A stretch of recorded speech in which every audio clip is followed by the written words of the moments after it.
बड़ी मजेदार बात है। इन ए स्पैन ऑफ लिविंग जनरेशन, 50 साल में, देखिए ये जो अर्बन नक्सल्स थे उन्होंने हमारे दिमागों में क्या क्या भरा और फैक्ट क्या था।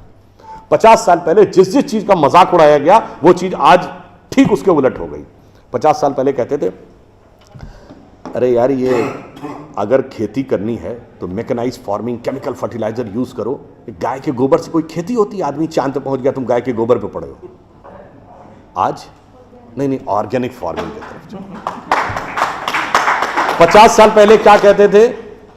अरे भाई ये जड़ी बूटियों फल पत्ती खाने से कोई इलाज होता है? नीम हकीम खतरा है जान, खाना है तो नई दवाएं खाओ, क्लोसिन, मेटासिन, टेरामाइसिन। आज आप क्या कहते हैं? नहीं, केमिकल नहीं, हर्बल मेडिसिन की तरफ जाओ। आज से केवल 50 साल पहले आप ये कहते थे, जब हम कहते थे पेड़ों की रक्षा करो, जंगल की रक्षा करो, पहाड़ की रक्षा करो, कहते थे this is the reminiscence of a primitive tribal civilisation.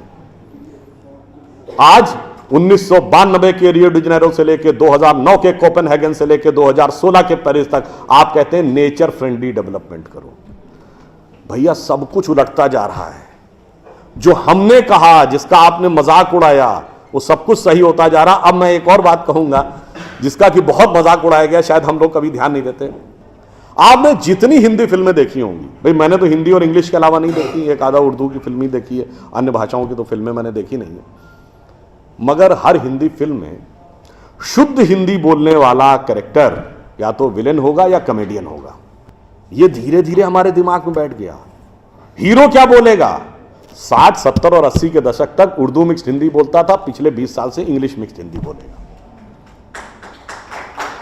आप सबने वो गाना सुना होगा, विनोद खन्ना जी जिनकी डेथ हो गई, एक उनके ऊपर है जिसको कॉमेडियन गाना माना जाता है, प्रिय प्राणेश्वरी यदि आप हमें आदेश करें तो प्रेम का हम श्री गणेश करें। ये गाना क्या माना जाता था? कॉमेडी का। और एग्जैक्टली यही गाना, यही वर्ड्स का गाना, इब्तिदाई इश्क में हम सारी रात जागे अल्लाह जाने क्या होगा आगे, यह अच्छा गाना। और इतना ही नहीं, जी हाल मुस्किन मुगम्बु रंजिश बहार हिजरा में सारा दिल है, इसमें दिल के अलावा कुछ समझ में आया नहीं।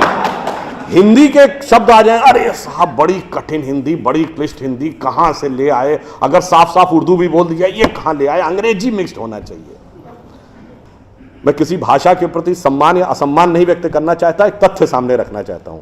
अंग्रेजी भाषा में केवल 5 वॉवेल हैं, AEIOU, केवल 5 वॉवेल, और मात्रा पाई जैसी कोई चीज ही नहीं है।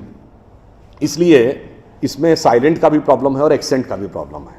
एक कश्मीरी और पंजाबी जिस एक्सेंट में बोलता है, एक बिहारी जिस एक्सेंट में बोलता है, एक तमिल और केरलाई जिस एक्सेंट में बोलता है, उसमें भारी अंतर है। मगर जिन लैंग्वेजेस की फोनेटिक्स डाइवर्सिफाइड है, अब जैसे उसमें मैं एक एक्सट्रीम एग्जांपल देता हूं, संस्कृत। आप वैष्णो देवी के मंदिर जाइए या तिरुपति बालाजी के मंदिर, काशी विश्वनाथ या कामाख्या, जब पुजारी मंत्र बोलना शुरू करता है, एक्सेंट में कभी डिफरेंस देखा है? वो भी तो उसी इलाके के हैं। क्यों? क्योंकि आपकी लैंग्वेज की फोनेटिक्स डेवलप्ड है, साइंटिफिक है। उदाहरण के लिए आप सब ने कभी ध्यान दिया हो या ना दिया हो, हिंदी में कहते हैं ना काखा गाघा अंगा। का जब बोलते हैं तो जबान कहां लगती है? फिर खा में और पीछे, गा में और पीछे, घा में और पीछे, जब अंगा बोलते हैं तो गले से निकलता है। The entire phonetics is designed as per the contour of your vocal cord. एक प्रकार के शब्द एक साथ, तथ दध ना सब दांत से अंतर है, पफ बफ मा सब होंठ से।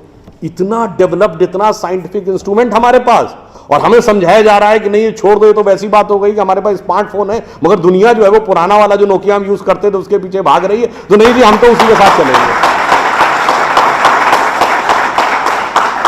हमें एक ये समझाया जाता है साइंटिफिक नहीं है, हम लोग साइंटिफिक नहीं है। साइंटिफिक एटीट्यूड से चलना चाहिए। मान लिया साहब, बिल्कुल साइंटिफिक एटीट्यूड से चलना चाहिए।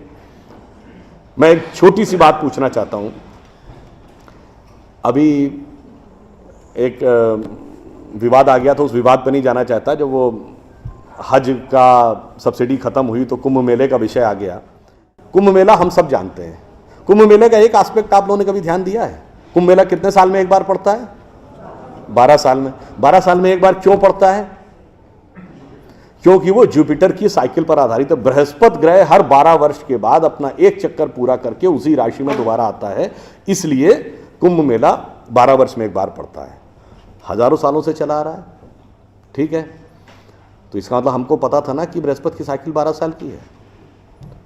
इनको तो अभी 100 साल पहले पता चला कि बृहस्पति की साइकिल 12 साल की है।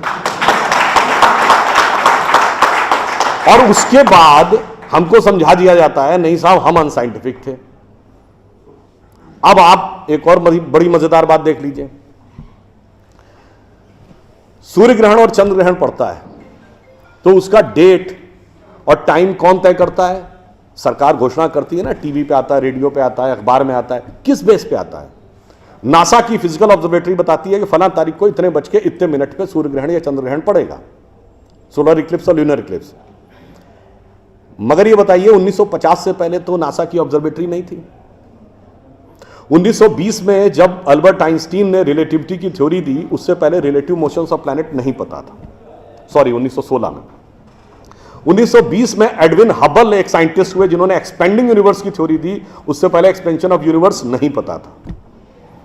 1900 में मैक्स प्लैंक साइंटिस्ट हुए जिन्होंने लाइट की क्वांटम की थ्योरी दी, फोटॉन्स वाली, उससे पहले प्रोपगेशन ऑफ लाइट ही नहीं पता था। 1897 में जे टॉमसन ने इलेक्ट्रॉन खोजा, उससे पहले आप मानते थे एटम अनडिविजिबल है। और 1633 में आप ये कहते थे, गैलीलियो को फांसी दे रहे थे इस बात के लिए कि उसने कहा सन रिवॉल्व्स राउंड द अर्थ गलत है। तो भैया आप 380 साल चल के जहां पहुंचे हैं, हमारा पंचांग तो युधिष्ठिर के जमाने से एज इट इज चला आ रहा है 5100 साल। मतलब ये लॉजिक नहीं है, ये तो साइंटिफिक। फिर भी हमें समझाया जाता है कि साहब जो हमने सोचा वो सब हम अनसाइंटिफिक थे, हम गलत थे।